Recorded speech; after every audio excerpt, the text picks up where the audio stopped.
Rakyat tidak percaya kepada proses demokrasi yang sekarang terjadi. Kalau demokrasi kita tidak berjalan, tidak mungkin Anda jadi gubernur. Saya tidak enak karena dua kawan saya sedang nagih janji dan membuka buku lama. Salah satu pilar penting demokrasi adalah partai politik. Namun kepercayaan publik terhadap partai politik di Indonesia selalu rendah. Pertanyaan, apa kebijakan yang akan Anda lakukan untuk melakukan pembenahan tata kelola partai politik? Waktu untuk menjawab 2 menit dimulai dari sekarang.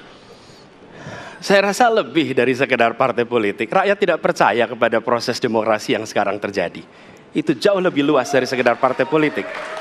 Ketika kita bicara demokrasi, minimal ada 3. Minimal 3 nih.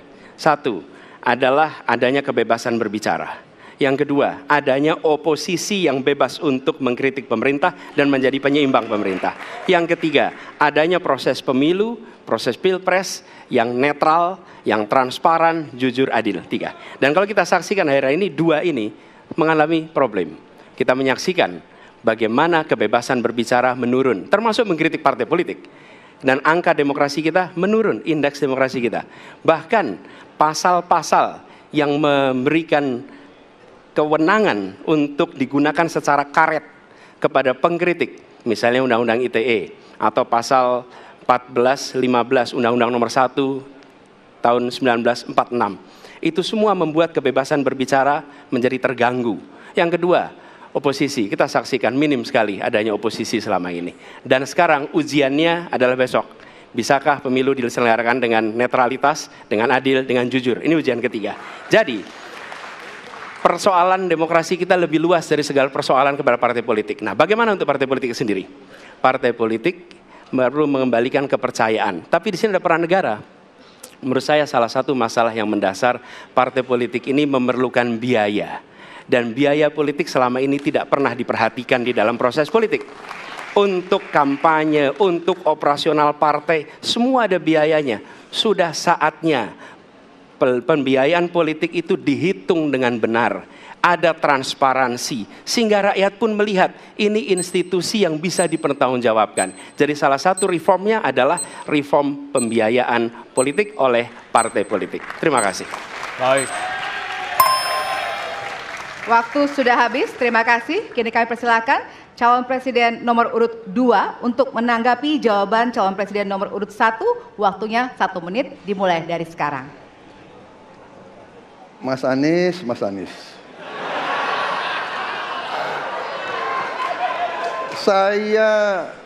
Saya berpendapat Mas Anies ini agak berlebihan.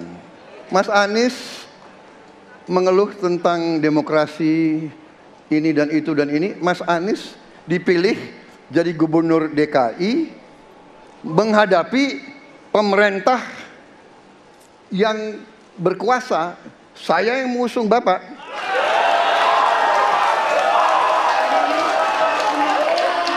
Kalau demokrasi kita tidak berjalan, tidak mungkin Anda jadi gubernur.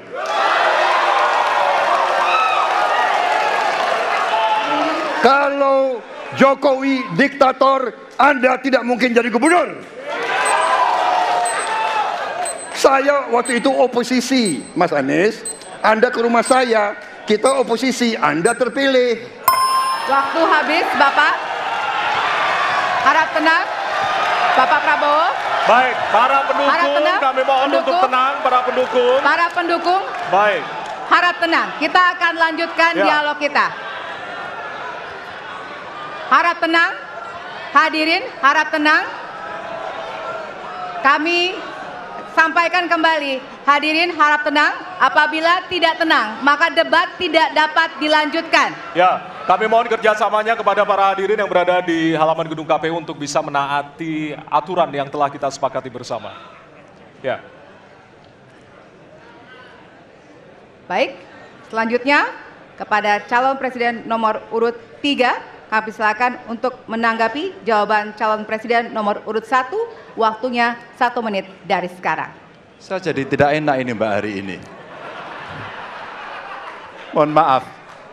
Saya tidak enak karena dua kawan saya sedang nagih janji dan membuka buku lama. Tapi percaya begini, yang pertama tidak ada demokrasi tanpa partai politik. Tidak ada, suka tidak suka, mau tidak mau. Dan fungsi partai politik itu adalah agregasi, sumber rekrutmen kader, pendidikan politik. Kebetulan saya pernah menjadi ketua pansus undang-undang partai politik.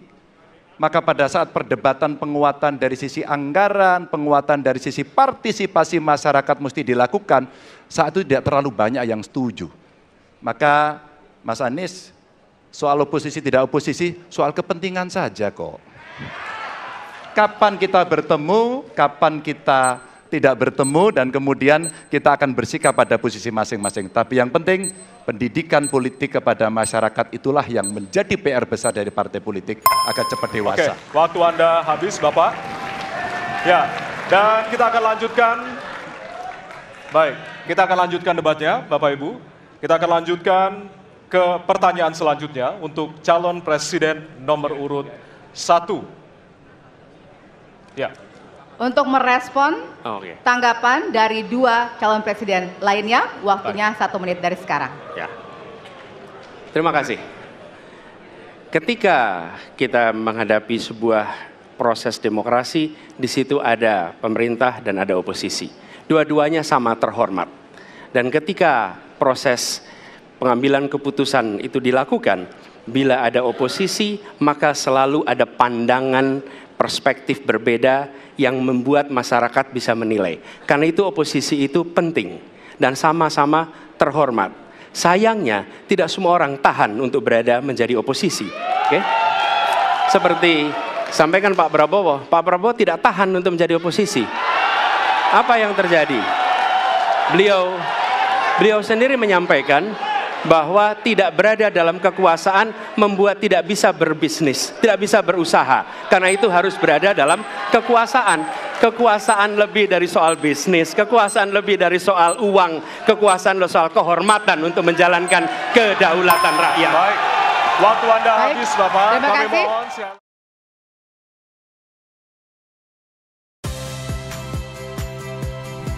Saya Audrey Chandra. Saksikan program-program Kompas TV melalui siaran digital, pay TV, dan media streaming lainnya. Kompas TV, independen, terpercaya.